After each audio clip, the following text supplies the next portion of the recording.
The year 1139. Ireland felt a growing threat. Norman invaders were attacking more and more, and lives were beginning to be lost. Following St. Patrick came Archbishop Malachy.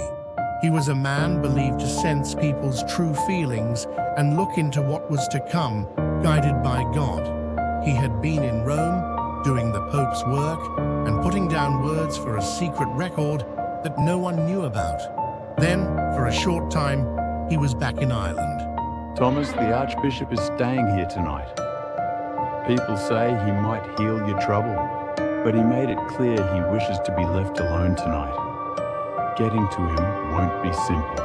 And that night, the thunder and lightning were especially fierce. They seemed to shake the ground and the sky. Waking with a sudden start, Thomas found himself pulled from a mysterious dream he couldn't understand. Driven by a feeling he didn't know, the young monk couldn't help but go outside his room. And as he walked past the pipe organ, he felt a shaking he had never felt before in his life. He took a few more steps. Then, from the opposite direction, a powerful light appeared, one that candlelight could never create. Something drew him towards that light. The light grew faint. Thomas then realized it had come from the room of the Archbishop, who was staying for just this one visit.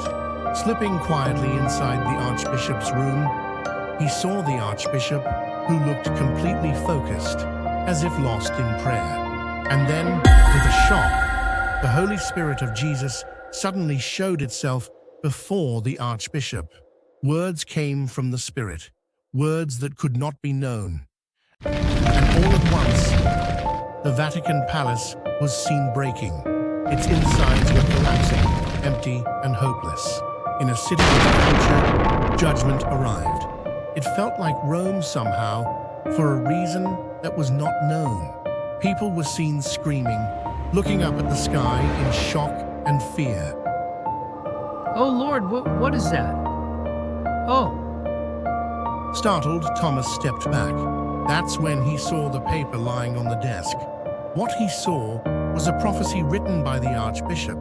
It held hints about the future popes of Rome, and it spoke of the very last pope. In the final persecution of the Holy Roman Church, Peter the Roman will sit, who will feed his sheep through many tribulations, after which the seven-hilled city shall be destroyed, and the dreadful judge will judge his people. In stunned silence, Thomas stared into the emptiness. The thought that all of this might actually happen was beyond belief. Who's there? I am Brother Thomas from this abbey. My apologies if I startled you, Archbishop. The Archbishop's tone was ice. I don't know how you got in, but you need to leave. Now. The room fell silent as Thomas finally spoke. The funeral you attended, it was for my parents. And he told the Archbishop that, due to the shock and despair of his parents' death and a nightmare, he had woken up, followed a light into the Archbishop's room, and seen a vision here. I see now the Lord never gives more pain or wonder than we can carry. Your grief, your fear of what's to come, let the rain tonight decide. What must stay will stay. What must be washed away will be gone by morning. The Archbishop's words came gently, weighted with empathy and something deeper, harder to name, as Thomas moved to speak of the 112th Pope and the Lord's judgment. But the Archbishop's response was immediate and final. No, ask no more. Rain poured as Thomas stepped outside, trying to shake the thoughts from his mind. Were his parents really with the Lord? What had he witnessed, a vision or something else? And the Archbishop's prophecy, what did it all mean? He was afraid and utterly lost.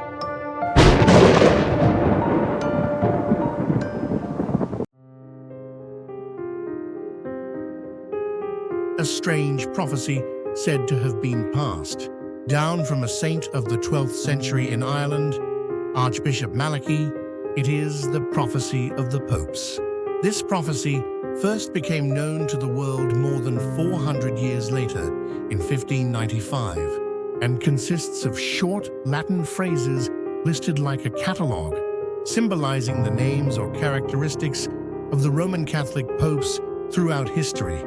The prophecy mentions a total of 112 popes and contains shocking content about the era of the 112th and final pope after the 111th. This last pope is called Petrus Romanus Peter the Roman, and the prophecy states that in his time the church will endure great suffering, and the city on 7 hills, which is Rome, will be destroyed, and after that a dreadful judgment will come. Because of this, many people interpret the 112th Pope as the one who will lead the final era of human history, or the one who will be present with the end of the world, the last Popey.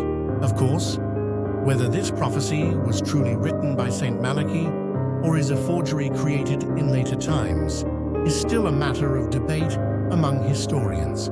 However, this prophecy continues to be discussed, transcending time, connected to eschatology, and sparking people's imagination. Another famous Western prophet not to be missed is Nostradamus from the 16th century. His prophecies are very vague and symbolic, open to wide interpretation. Some interpret certain lines in his prophecies to mean that the death of a pope or the election of a new pope will be connected to major global events or disasters. It is said that in his book of prophecies, Les Prophéties, published in 1555, Nostradamus included content about the death of a very old pope. Furthermore, some interpret him as mentioning a specific time and situation. In 2025, with the death of a very old pope, a Roman of good age will be newly elected, and he will be said to have weakened his seat, but will reign for a long time and continue with sharp actions. And there is an even more ambiguous line in his prophecy. The Black Pope will, with the help of the great king, hand over his purse to another of red color. Regarding the phrase Black Pope, various interpretations have emerged. Some interpret it as referring to a Jesuit priest, to which former Pope Francis belongs. This is because Jesuit priests traditionally wear black robes. Others claim it could signify a significant challenge to the Catholic Church, potentially involving the rise of a pope of color. These prophecies by Nostradamus also contribute to the idea that the existence of a pope is deeply connected to the fate of the world. Another important prophecy that emerged in the 20th century is the Fatima prophecy. In 1917, in the small village of Fatima, Portugal, the Virgin Mary is said to have appeared to 3 children and revealed 3 secrets. The first and second secrets were linked to historical events that later occurred, but the most anticipated third secret remained undisclosed for a long time. The third secret, officially revealed by the Vatican in 2000, is said to symbolize the suffering and martyrdom of the Church. However, many still believe that within the symbolic meaning of the revealed content, or in parts still undisclosed, there is a deeper warning about a major catastrophe for humanity or a massive crisis within the Church. And intriguingly, there is a perspective that connects the Church's trials, or humanity's disasters warned about in the Fatima prophecy, with the tribulations that will occur during the era of the last pope in Malachy's prophecy. It's as if the 2 prophecies, appearing in different times, are puzzle pieces ultimately speaking about the final period of human history. Now, who exactly is this Petrus Romanus, the last pope? Mentioned in prophecies from centuries ago, this question resurfaces every time a pope changes or when major global crises occur. Most commonly, according to the sequence in Malachy's prophecy, the former pope, Pope Francis, is often interpreted as the 112th and thus the last pope. When Pope Francis succeeded Pope Benedict XVI in 2013, the claim that Malachy's prophecy had been fulfilled was strongly put forward in the media. Those who made this claim saw a connection between Pope Francis's birth name, Bergoglio, and the Petrus Romanus Peter, the Roman rock of Rome, in Malachy's prophecy. They suggested that the name Bergoglio is divided into Berg and Oglio.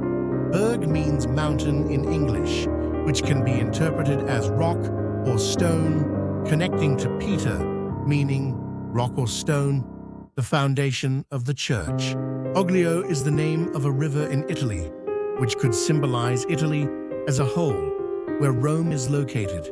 Thus, they argued that the name Bergoglio itself hints at the Rock of Rome or Peter the Roman. Of course, others argued that this interpretation was forced and amounted to excessive stretching of meaning. However, as these claims spread through the media at the time of Pope Francis's election in 2013, they ignited significant debate about the last pope, and the interpretation that he is the last pope in Malachy's prophecy still existed. However, recently, a conclave was held to elect the new head of the Catholic Church and a new pope. Pope Leo XIII was elected, raising another possibility in the last pope debate. Since the elected pope is from the United States, it seemed that the curiosity and debate about the origin and lineage of the next pope might subside. It was, after all, the first time in history for a pope to be from the United States. But there was another twist. It was the possibility that he could be of Creole descent. In the southern United States, Creole, historically often referred to descendants of mixed European and African, meaning black ancestry. Some people connect this Creole lineage and the appearance of Pope Leo XIII to the Black Pope, mentioned in interpretations of other prophecies like Nostradamus, claiming it is a sign of the end times. But Black Pope was originally an informal nickname for the superior general of the Jesuits, and there is no mention of black or African in the Petrus Romanus's line of Malachy's prophecy itself. The claim about Pope Leo XIV's Creole descent also requires detailed confirmation. Nevertheless, these claims are adding further complexity to the mystery of who the last pope might be. But that's not all. Recently, a new claim has emerged. This claim suggests that the Black Pope, or even the last pope, might not be a pope in the form we usually think of. This idea points to something that didn't exist back in 2013, before Pope Francis's time, but has appeared shortly before his departure in 2025. It's an entity that people worldwide now access and interact with through various devices: mobile phones, computers, laptops, tablets, influencing them and generating excitement.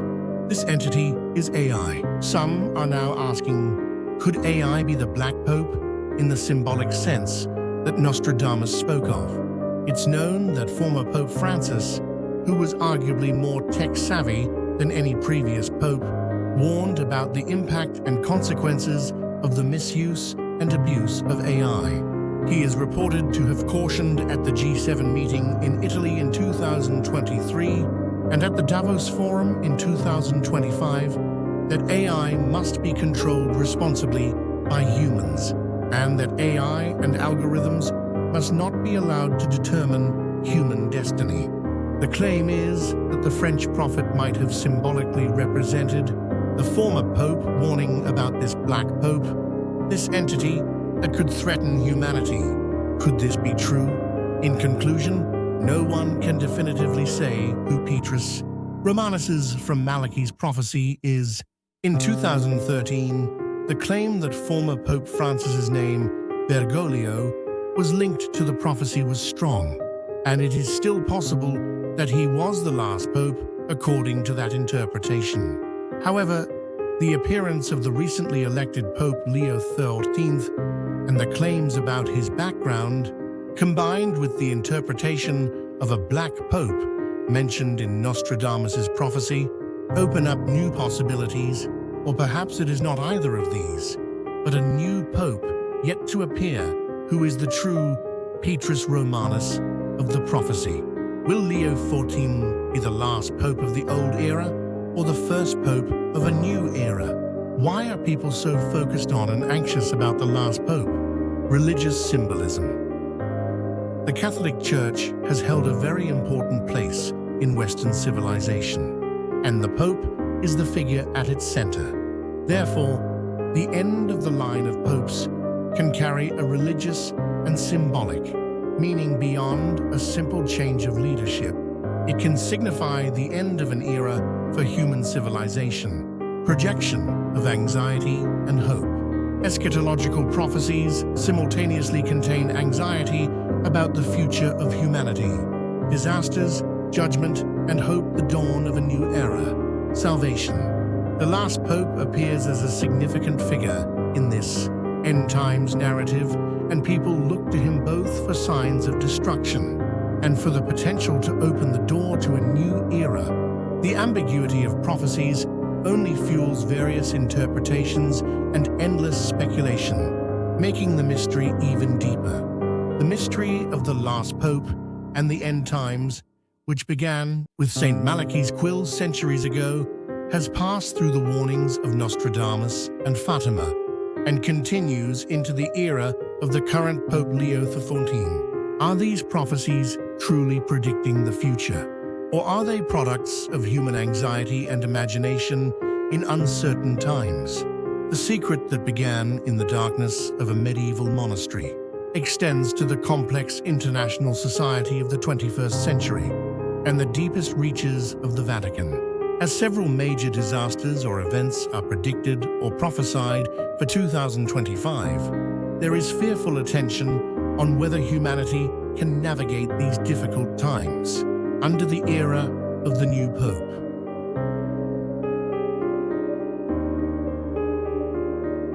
This concludes the mystery journey guided by our Mystery Lounge. If it was interesting, please join us by liking, subscribing, and setting the notification bell. We will broaden the horizons of your mysterious world.